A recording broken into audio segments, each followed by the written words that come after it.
मैले जब यो प्रोग्राम हामी डायमन्ड मिटिङबाट जब बाहिर निस्किँदै गर्दाखेरि सरहरूले भन्नुभयो तिमीहरूले लिड गर्न सक्छौ भनिसकेपछि चाहिँ जब तपाईलाई कसैले ट्रस्ट गर्छ नि त्यो ट्रस्टलाई सधैँभरि बरकरार राख्नुपर्छ। हेर्नुहोस् म यहाँ आज यो स्टेजमा बस्दै गर्दा सबैभन्दा बढी प्राउड किन गर्छु भने मेरो राम्रो राम्रो खम्बाहरू स्थापना भइसकेको छ। एकजना कृष्ण भाइ, एकजना सूर्य, एकजना आबुधाबीमा र एकजना नाइजेरियाको पर्सन छ। त्यसैले मेरो चारवटा खम्बा मलाई खडा गराइरहनु भएको छ। कहिलेकाहीँ बोल्दाखेरि मेरो शब्दहरू तितो हुन सक्छ किनकि यो मेरो रियालिटी हो। मैले धेरै कुराहरू भन्दै गर्दाखेरि कुनै कुनामा रुएर बसेको थिएँ त कुनै बेलामा म हाँसेर बसेको थिएँ। त्यही बेलामा धेरै राम्रा राम्रा लिडरहरूले हात पक्रेर लिएर जानु भएको थियो। म उहाँहरूलाई जिन्दगीभर बिर्सिन्न। भला उहाँहरू मेरो टिममा हुनुहुन्न। आज म जुन स्थानमा छु मलाई उहाँहरूको माया र उहाँहरूको साथै म यहाँ छु। डिएक्सन खास वास्तवमा भन्नुपर्दा मैले मेरो जर्नी 3 वर्ष कम्प्लिट भयो। 3 वर्षको कम्प्लिटमा मैले आफूलाई एउटा प्रतिबद्धता अहिले चाहिँ के गरेको छु भने जब कसैले तपाईलाई आएर भन्छ नि तैले गर्न सक्छस्, यु क्यान डु भनिसकेपछि यस आई क्यान डु। मेरो लाइफमा धेरै परिवर्तन भएको कारण चाहिँ के हो नि म सानो पोस्टमा आएको थिएँ। म डिएक्सन यसरी प्रेमी भए कि मेरो मम्मीलाई क्यान्सर हुँदै गर्दाखेरि मेरो मम्मीले पनि भन्नुभयो मलाई केही होस् तर म हस्पिटलको खर्च गर्दिन छोरी, मलाई मन पर्दैन, मेरो जिन्दगी जति छ त्यति भन्दै गर्दाखेरि पनि म त्यतिखेरसम्म पनि डिएक्सनलाई माया गरेको व्यक्ति होइन। जब मेरो मम्मीलाई 2 सालसम्म यो प्रोडक्टले राख्यो त्यसपछि लास्ट कन्डिसन मान्छेले भन्छ नि जतिसुकै तपाईहरु फेक्नुस्, जतिसुकै तपाईहरुले अहमता गर्नुस्, जति भएको मान्छेलाई गएर सोध्नुस् है एकचोटी तपाईलाई बाँच्न मन छ भने उसको रिप्लाई भनेको मलाई अझै एक दिन बाँच्न मन छ भन्छ कि। मैले बुढापाकाले भन्छन् मान्छेलाई चिन्ताले चितामा पुर्याउँछ अरे। मैले 3 महिना चाहिँ म आफूलाई यस्तो चिन्तामा पुर्याए कि म यो पुरा कालो कपडाको जस्तो थिएँ किनभने मलाई चिन्ता थियो मेरो जन्म दिने आमाले छोड्दा। मेरो मम्मीलाई जहिले पनि एउटा सपना थियो कि मेरो छोराछोरीमा मेरो एउटा कोही छोराछोरीलाई चाहिँ संसारभरि चिनोस् भन्दा आज म प्राउडली भन्छु मलाई इन्टरनेसनल भरि चिन्नुहुन्छ र तपाईहरुलाई पनि त्यही बाटो छ किनभने साथ दिने यही दाजुभाइ हो, साथ दिने यही म्यानेजमेन्ट हो। यही हलबाट मैले सुरुवात गरेको थिएँ जुन दिन म सुरुमा थर थर थर कामदै गर्दाखेरि पनि मैले के सोचेको थिएँ भने यस आई क्यान डु भनेर हो। विल पावर हाम्रो स्टाफ हामी धेरैजना दिदीबहिनीहरू काम गर्दै गइरहेका थियौँ तर कहाँ हराउनु भयो त्यो उहाँहरूलाई नै थाहा छ। कहिले कसैलाई ब्लेम नलगाउनुहोस् किनभने 5 वटा हामीलाई कहिले बराबर छैन। गल्ती म पनि हुन सक्छ, गल्ती तपाईहरुबाट पनि हुन सक्छ, तर सोच एउटै मात्र के फरक छ भने हामी 1 गोल्ड 1 मार्केट र 1 माइन्ड को भित्र प्लेटफर्ममा छौं। त्यसैले हामी सबैजना दिदीबहिनी एक हौं। तपाईलाई पर्दा म र मलाई पर्दा तपाई हुनुभयो भने यो जिन्दगीले दिएको मिठो मिठास कहिले पैसाले किन्न सक्नुहुन्न। र आज म एकदम प्राउडली भन्छु मलाई सबै दिदीबहिनीहरूले धेरै नै माया गर्नुहुन्छ। म अघि भर्खरको एक्सपिरियन्स बताउँछु। मेरो टिमको मान्छे हैन, मैले लगाएर आएको लुगा अर्कै थियो तर उहाँलाई मन परेन। उहाँले भन्नुभयो त भनेको एउटा हामी तँलाई देखेर हेर्छौं भन्दै गर्दा उहाँले उहाँको घरमा गएर मलाई यो लुगा चेन्ज गरिदिनु भयो। This is called caring. यहाँ आफ्नो हुन जरुरी छैन। तपाईको व्यवहार के हो तपाईले देखाउनुस्। बिजनेस तपाईको अप डाउन हुन्छ तर तपाई जहिले इक्वल हुनु पर्यो कि तपाईको व्यवहारमा इक्वलता हुनु पर्यो। यसरी डिएक्सनले मलाई धेरै चेन्ज गरेको छ। अनि आज म किन प्राउडली गर्छु भने मेरो खम्बा 4वटा खम्बा मैले गाडिसकेको छु। कथम कदाति यो कोरोनाले मलाई बचाएर लिएर आएको छ। आज म तपाईहरुसँग नेपाली दिदीबहिनीहरुको कहानी अलिकति भन्न चाहन्छु है।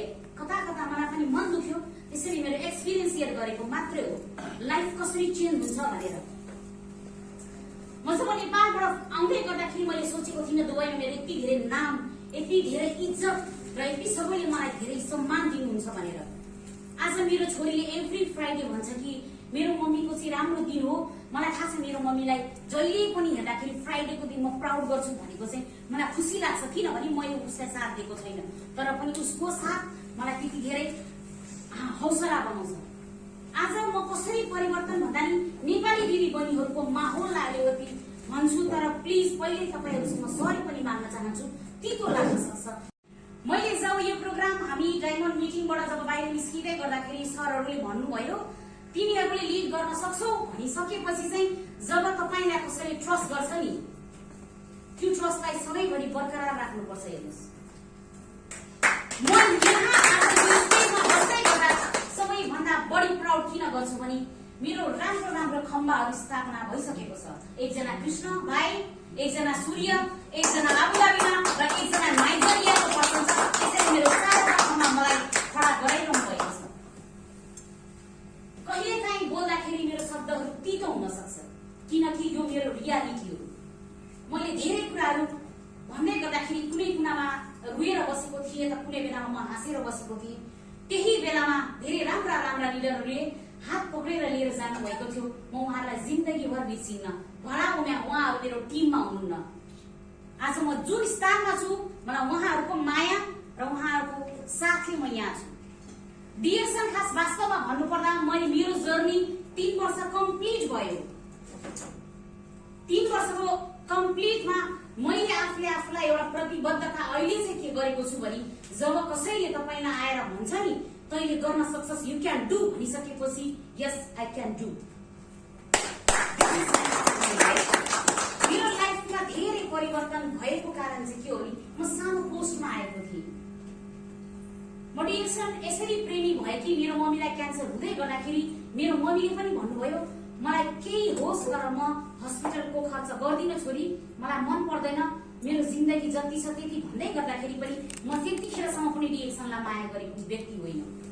जब मेरो मम्मीलाई 2 सालसम्म यो प्रोडक्टले राख्यो त्यसपछि लास्ट कन्डिसन मान्छेले भन्छ नि जतिसुकै तपाईहरु फेक्नुस्, जतिसुकै तपाईहरुले अहंता गर्नुस्, जति भएको मान्छेलाई गएर सोध्नुस् है एकचोटी तपाईलाई बाँच्न मन छ भने उसको रिप्लाई भनेको मलाई अझै एक दिन बाँच्न मन छ भन्छ के। मैले बुढापाकाले भन्छन् मान्छेलाई चिन्ताले चितामा पुर्याउँछ अरे। मैले 3 महिना चाहिँ म आफूलाई यस्तो चिन्तामा पुर्याए कि म यो पुरा कालो कपडाको जस्तो थिएँ किनभने मलाई चिन्ता थियो मेरो जन्म दिने आमाले छोड्दा। मेरो मम्मीलाई जहिले पनि एउटा सपना थियो कि मेरो छोराछोरीमा मेरो एउटा कोही छोराछोरीलाई चाहिँ संसारभरि चिनोस् भन्दा आज म प्राउडली भन्छु मलाई इन्टरनेसनल भरि चिन्नुहुन्छ र तपाईहरुलाई पनि त्यही बाटो छ किनभने साथ दिने यही दाजुभाइ हो, साथ दिने यही म्यानेजमेन्ट हो। यही हलबाट मैले सुरुवात गरेको थिएँ जुन दिन म सुरुमा थर थर थर कामदै गर्दाखेरि पनि मैले के सोचेको थिएँ भने यस आई क्यान डु भनेर हो। विल पावर हाम्रो स्टाफ हामी धेरै जना दिदीबहिनीहरु काम गर्दै गइरहेका थियौं तर कहाँ हराउनु भयो त्यो उहाँहरुलाई नै थाहा छ। कहिले कसैलाई ब्लेम नलगाउनुस् किनभने 5 वटा हामीलाई कहिले बराबर छैन। गल्ती म पनि हुन सक्छ, गल्ती तपाईहरुबाट पनि हुन सक्छ, तर सोच एउटै मात्र के फरक छ भने हामी वान वर्ल्ड वान मार्केट र वान माइन्ड को भित्र प्लेटफर्ममा छौं। त्यसैले हामी सबैजना दिदीबहिनी एक हौं। तपाईलाई पर्दा म र मलाई पर्दा तपाई हुनुभयो भने यो जिन्दगीले दिएको मिठो मिठास कहिले पैसाले किन्न सक्नुहुन्न। र आज म एकदम प्राउडली भन्छु मलाई सबै दिदीबहिनीहरुले धेरै नै माया गर्नुहुन्छ। म अघि भर्खरको एक्सपिरियन्स बताउँछु। मेरो टिमको मान्छे हैन, मैले लगाएर आएको लुगा अर्कै थियो तर उहाँलाई मन परेन। उहाँले भन्नुभयो त भनेको एउटा हामी तँलाई देखेर हेर्छौं भन्दै गर्दा उहाँले उहाँको घरमा गएर मलाई यो लुगा चेन्ज गरिदिनु भयो। This is called caring. यहाँ आफ्नो हुन जरुरी छैन। तपाईको व्यवहार के हो तपाईले देखाउनुस्। बिजनेस तपाईको अप डाउन हुन्छ तर तपाई जहिले इक्वल हुनु पर्यो कि तपाईको व्यवहारमा इक्वलता हुनु पर्यो। यसरी डिएक्सनले मलाई धेरै चेन्ज गरेको छ। अनि आज म किन प्राउडली गर्छु भने मेरो खम्बा 4वटा खम्बा मैले गाडिसकेको छु। कथम कदाति यो कोरोनाले मलाई बचाएर लिएर आएको छ। आज म तपाईहरुसँग नेपाली दिदीबहिनीहरुको कहानी अलिकति भन्न चाहन्छु है। कता कता मलाई पनि मन दुख्यो त्यसैले मेरो एक्सपिरियन्स शेयर गरेको मात्रै हो लाइफ कसरी चेन्ज हुन्छ भनेर। म जब नेपालबाट आउँदै गर्दाखेरि मैले सोचेको थिइनँ दुबईमा मेरो यति धेरै नाम, यति धेरै इज्जत र यति सबैले मलाई धेरै सम्मान दिनुहुन्छ भनेर। आज मेरो छोरीले एभ्री फ्राइडे भन्छ कि मेरो मम्मीको चाहिँ राम्रो दिन हो। मलाई थाहा छ मेरो मम्मीलाई जहिले पनि हेर्दाखेरि फ्राइडेको दिन म प्राउड गर्छु भनेको चाहिँ मलाई खुसी लाग्छ किनभने मैले उसलाई साथ दिएको छैन तर पनि उसको साथ मलाई त्यति धेरै हौसला बनाउँछ। आज म कसरी परिवर्तन भन्दा नि नेपाली दिदीबहिनीहरुको माहौललाई अलिकति भन्छु तर प्लिज पहिले तपाईहरुसँग सरी पनि माग्न चाहन्छु। तितो लाग्न सक्छ